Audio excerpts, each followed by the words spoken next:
Pardon the interruption, but I'm Mike Wilbon. It's National Quiet Day, Tony. Should we just be quiet today? Huh? What? Speak into the cone. Speak into the cone. That would be National Hearing Challenge today. I've told you about the hearing aids that I bought, right? No. Yeah, I bought them about 3 months ago. They screeched all the time. I couldn't get them to stop screeching, and I couldn't stand them, so I tossed them.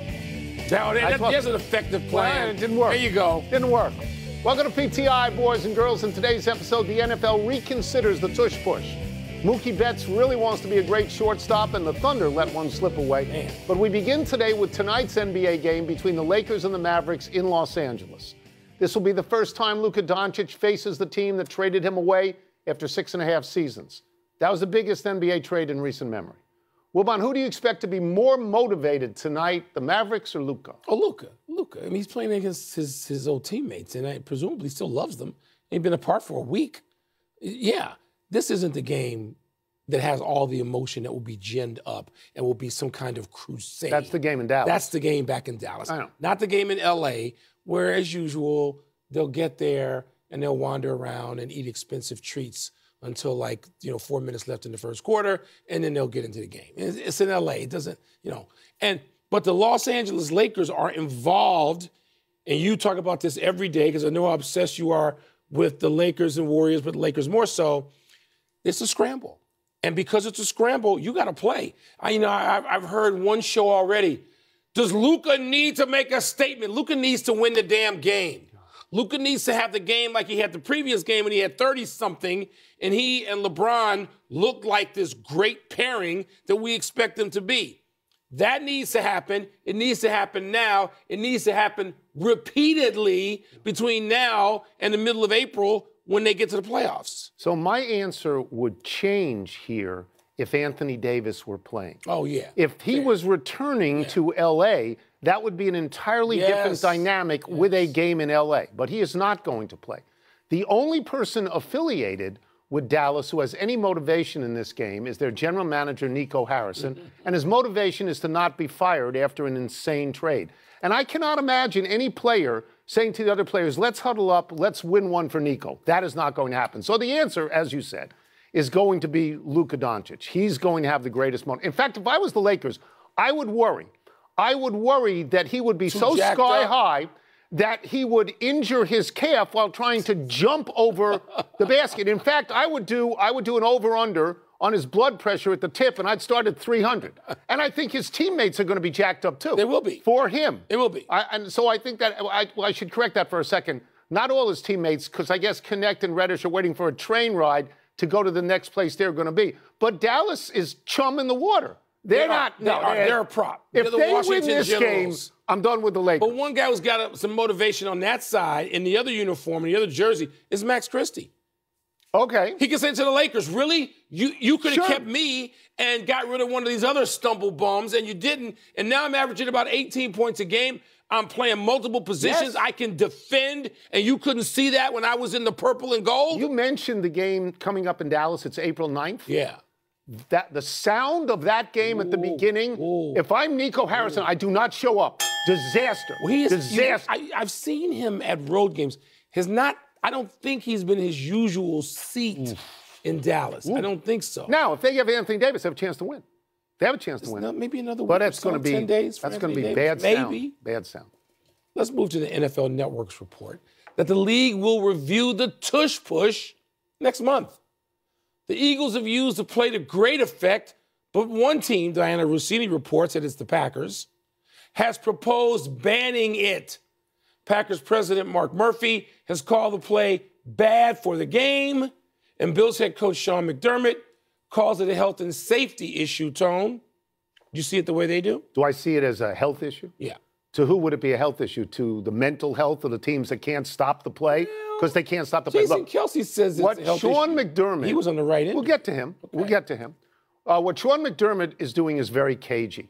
Anytime you say health and safety, the ears perk up on Park Avenue because they want to be on the right side of health and safety. And it also makes him look a little selfless because his team uses this a lot. A little bit. Second most but not, to the Eagles. Not the same way. But I'm sorry. My feeling about this play is different than that. My feeling is the only reason you are coming out against this play is because you're not as good at it as the Eagles are. The only motivation for you is sour grapes and just to discuss with how good the Eagles are with this play. I'm not crazy about the play. Aesthetically, it bothers me. It looks like rugby and not football. I don't know how it can be legal, honestly, Mike, to either push or pull a guy it used to not be legal. Over the end zone. There was a rule you couldn't do this. But this is also football. So don't get on a moral high horse here. I agree with this. Get better coaches, get better players, stop the play, and after you stop the play, then say, I want to ban it. I'm suspect whenever I hear anybody in NFL talk about health and safety. And I get it. There are some issues. Jason Kelce. What did he say exactly? I mean, Jason Kelce basically hated running the play. Did he say he got hurt from it? He just talked about the risk he felt he was at. Other people have talked about that, too. Oh, well, Chris Jones with the Chiefs. I understand. Had this, somebody massaging his neck in the Super Bowl. If you have data collected that says this is a dangerous play, the way they had for the kickoff, then I'll say get rid of it. But collect the data for me. Well, I don't know. It could be, you could just be looking at stories that each player brings into a meeting with the competition committee to say, hey, wait a minute. Here's my anecdotal evidence. I don't have data yet. It's new. But if you get a lot of people saying, I'm on the offensive line or the defensive line, I'm getting crushed. I'm conflicted because I don't want to see strength plays outlawed because it reminds me of the football I grew up with. Right. And you know what? They're pushing the other guys back. They are. And so get some guys that can't be pushed. Do that. So I tend to be with you on this. On the other hand, and I don't know why tush push is more popular than brotherly shove in Philadelphia. Well, brotherly shove is so cool. Yes, but that's germane only to Philadelphia.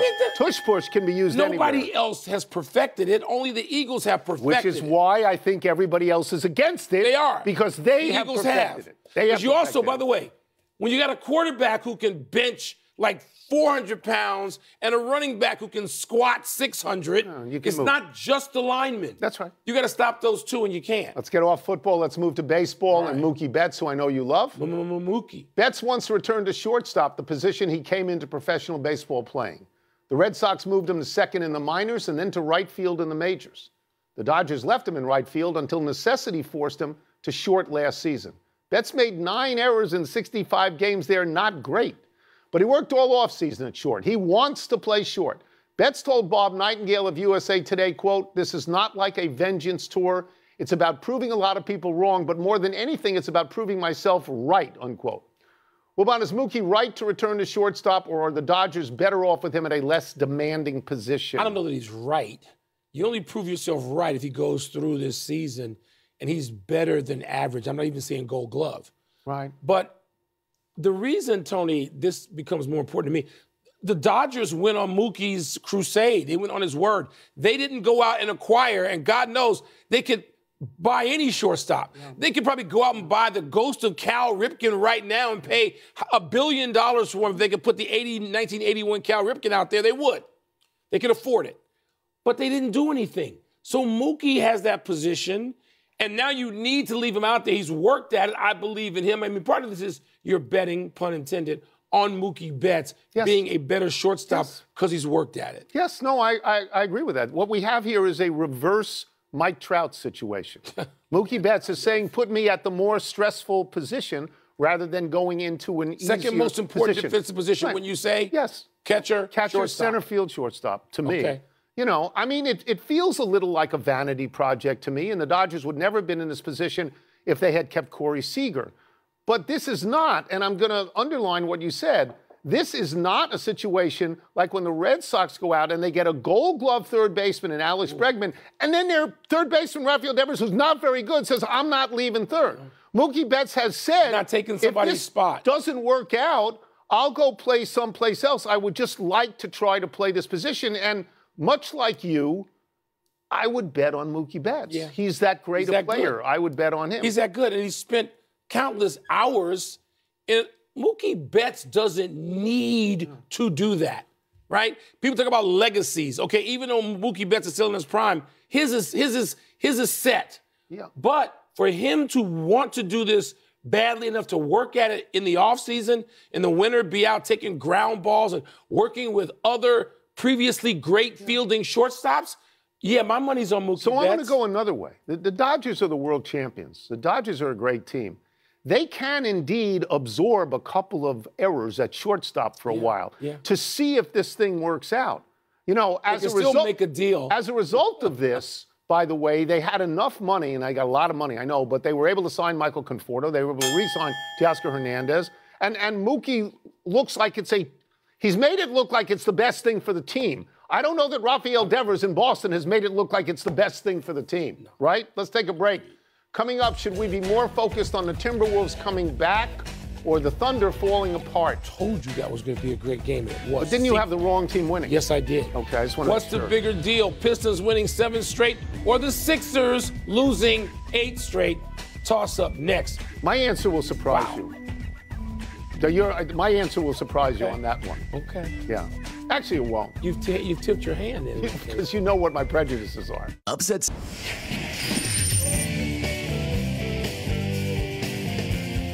It's time for Toss Up. 2 men enter, 1 man leaves, finishes the show, sees it at 60 degrees outside. 66. Wonders if there's somewhere close by where he can golf at night. Top golf. Not into a screen now. Top golf. Golf. All right, what's first? What's first? Toss Up. Did Minnesota's 25-point comeback say more to you about the Wolves or the Thunder?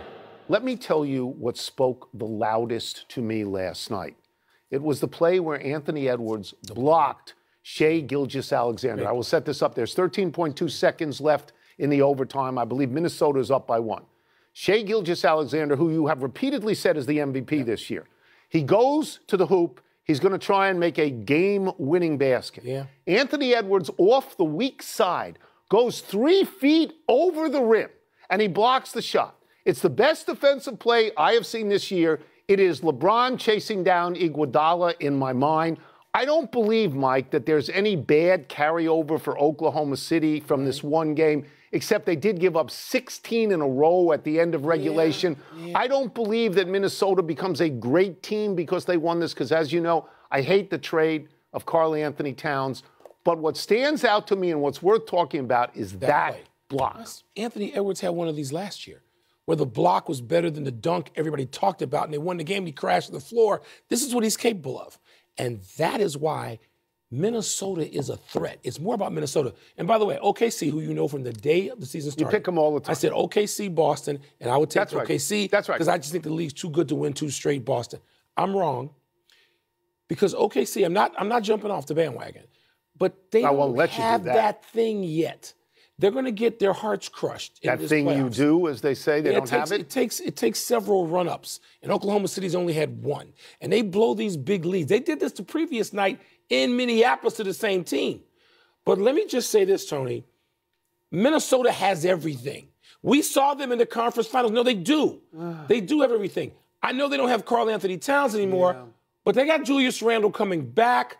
They got the big Frenchman coming back into the lineup. They got DiVincenzo coming back. Those guys are all coming back. Those are 3 important players. And they've got a star who's a checkmate. They haven't looked great to the MVP, SGA, and Anthony Edwards. They haven't looked great this season. No, they keep stumbling. They do. What's next? Toss Up, more compelling story. The Pistons winning 7 in a row or the Sixers losing 8 in a row? This one is easy for me. This is a very nice thing that Detroit has done. They are much, much better this year with a new coach, J.B. Bickerstaff. They get all the applause that you can give them. But Philadelphia is a team with a reigning, if not reigning, 1 year removed MVP. Philadelphia is a team that people talk about as a challenger for the NBA championship. And Philadelphia stinks at the moment. They're the most disappointing team in the league. And by the way, for numbers people out there, they still owe Joel Embiid and Playoff P, get this number, $405 million. Yeah. They were down, so trust the process. Please shut up with the process. They were down 50 last night. 50 to the Chicago Bulls, who stinks. They were down 50, 136 to 86. Place, 11th place at stake, and they couldn't even at home. The more compelling story is the 76ers because of the ridiculous hype that's gone on there, because of the stupid money that they have spent, and because their management's awful. Disagree. You can't. I'm going to disagree in this way. The Detroit Pistons, when Dwayne Casey and then Monty Williams was 1 year were coaching there. Dwayne Casey, before that, the previous 4, won 20, 20, 23, 17, and 14 games.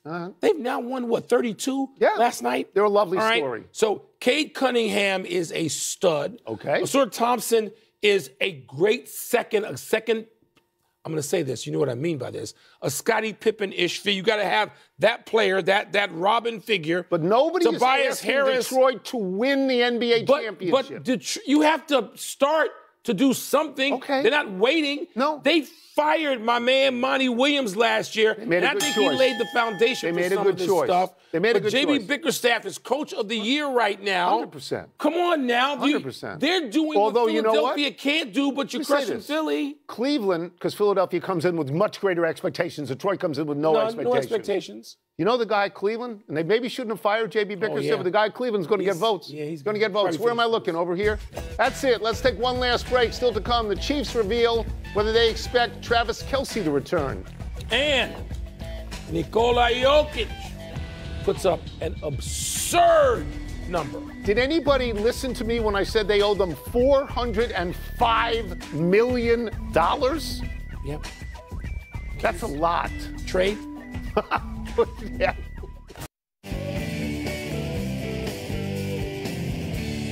Happy time, people.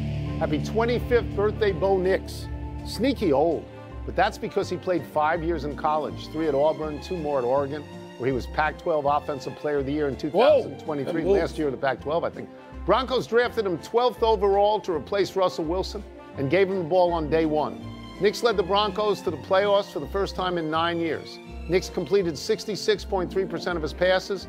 He had 29 touchdowns and 12 interceptions, 25-7 in the final 11 games. The 29 touchdowns was 6th best in the NFL. Nix finished 3rd in Rookie of the Year voting behind the winner Jaden Daniels and runner-up tight end Brock Bowers, an outstanding rookie class. I would root harder for Bo Nix, who's terrific, but it means I have to root for Sean Payton. And which and I me know you rooting don't for like Sean to do. Payton is like rooting for Sidney Crosby. They're worthy, but you got to hate somebody. That's why people hate you. You know. Happy anniversary, Jerry Jones. On this day 36 years ago, Jones bought the Dallas Cowboys and immediately fired Tom Landry, a 2-time Super Bowl winner and the only coach the Cowboys had since their inception in 1960. Jones brought in his old Arkansas teammate Jimmy Johnson, and together they won back-to-back Super Bowls a few years later, calming the anger directed at Jones for firing Landry. Jones paid $140 million for the Cowboys, who were valued at $10 billion last year, the most valuable sports team in the world. Jones has been right a lot, he has been wrong a lot, but he's always available, which sports writers like us value above all. Well, this former sports writer was on the premises that day. The Landry day? In the building. It was a hostile takeover. It was thuggish. It was crude. And he made it work. And it worked out. Tom Landry, come on now. Happy trails to retiring for Travis Kelce. The Chiefs say the tight end has indicated to them he will return for his 13th season. General manager Brett Veach said at the Combine, quote, he has 1 more year under contract. We left it at he'd be back and we're excited to have him back, unquote. Reports had said the Chiefs wanted official word before Kelce is due a roster bonus on March 15th, but Veach said, quote, as far as I'm concerned, there's no deadline, unquote. 35-year-old Kelce is coming off his lowest output season as a starter and said on his podcast that he's trying to kick the can on making a decision as long as he can. Don't you think he's got 1 more season left in him? Sure. He can have a 8 or 9 touchdown season. Sure, I do. But, you know, I because think he's still got Patrick Mahomes. Yes, he does. And he's still got Andy Reid. Good allies. So, yeah. Good allies. So they know how to do it. One omission. Diana Taurasi, one of the greatest players in women's basketball of all time, has decided to retire at age 42. Taurasi won 3 college championships, 3 WNBA championships, and 6 Olympic gold medals. She's on the short list of greatest players of all time. I think she's the best ever. To me, Cheryl Miller, Cheryl Swoops. We could go down the list of 4 or 5 people. Diana Taurasi's on that list. Yeah. And now she's probably just going to be playing golf, right? and taking people's money. She's a golfer. She'll be great at that soon. She's a I'm golfer. sure. Yeah, it's good to know. In a minute. Let's go to the big finish. Nikola Jokic had 19 assists last night, the second most ever by a center. Are you impressed? Let's see. The 2 people in that conversation, Wilt and Jokic. Yeah. Impressed? Yeah. Uh-huh. 4th-ranked Houston beat 10th-ranked Texas Tech. Was that a significant event? Yeah. When you hold serve like that, when you're the 4th-ranked team, it's a big deal. You know who was at that game? Patrick Mahomes was at that game. He should. Texas Tech guy. Yeah, he was at that game. The Falcons head coach and GM say they were unaware of Kirk Cousins' late-season throwing arm injury. Really? What does that mean? Nothing. I think they should know, but players keep injuries quiet for chunks of the season all the time. The Jets beat the Sharks for their 10th straight win. Is that a big deal? Let me tell you something. When you talk to me about the Jets and the Sharks, it's West Side Story to me. I can do the entire score. When you're a Jet all the way. From your first cigarette to your last line day. Last one, into Miami and Sporting KC in the second half of their Champions Cup battle. You excited for that, aren't you? Can Messi actually get it done when it's warm, when it's 76 degrees and humid out? He got a goal. Can he do that? He got a goal. He got a goal when it was a frozen tundra. By the way, you didn't mention Natalie Wood. Don't mention the Jets and the Sharks. You mention West Side Story. You go straight to Natalie Wood. Do you want me to do the whole score when the show is over? Because I can. We're out of time. We'll try and do better the next time. I'm Tony Kornheiser. Just sing the praises of Natalie Wood. I'm Mike Wilbon. Same time tomorrow, Knuckleheads. You can get the podcast on the app or Apple Podcasts. You know what's coming. These are my new glasses. What do you think? I bought 2 pair. This is one of them. A little owlish. Owlish. I wanted to be an owl. I tried that. PTI. And our PTI bonus topic. Okay, Wilbon, where do you rank Diana Taurasi among the all-time greats in women's basketball? Very high. It's safe to say that, right? Tony, if I tried to do 5, and I just sat here and tried to do that, 4 seem fairly automatic to me. And you know Cheryl Miller's always been my GOAT, and Diana's in the discussion. So it's Cheryl Miller, Cheryl Swoops, Diana Taurasi, and Cynthia Cooper. Those 4, to me, are in stone. And then the 5th comes from a group I can't decide. You know I'm partial to Candace Parker, Chicago's own. But in that group are Tamika Catchings, Nancy Lieberman, Lisa Leslie, Maya Moore. I can make the argument for any one of those women to be in that top 5, but Taurasi. I mean, she has to be in the discussion at the very least, right? Well, she's not in the discussion for me. She's the GOAT for me, as I've sat here on this show for years and said I think she's the greatest who ever played. Argument against. Let's look at what she's accomplished. She had 3 national championships in college at Connecticut. She had 3 WNBA championships. She had 6 EuroLeague championships and a whole bunch of other things outside this country, championship after championship. She has 6, let's count them, 6 Olympic gold medals in basketball. So if you put your stuff on a mantle, she needs more mantles. She's got everything there is. Now, Caitlin Clark did something for college basketball that had never been done before. She exposed it to millions of people who had not watched it before. That's the Christian Laettner dream team position. That's at this point. No, I'm not saying she's a GOAT. We'll get to it. I'm saying that many more people saw her and see the WNBA as a result than saw it before. But I think Diana Taurasi's record is such that I think she's the greatest of all time. Again, that's what I think. You can't have her not in the top 5 all time, and however high you go, you can justify it because of all those. And now she's going to take out a 7-iron, right, and hit it about 175 yards. Golf courses near you, probably, you'll be asking for strokes on the first tee. Well, because she's better than I am, and I'm 100 years old. Stop him. We're done. Back to you. I'm sorry, we just cannot help you there, Wilbon. You're on your own. More on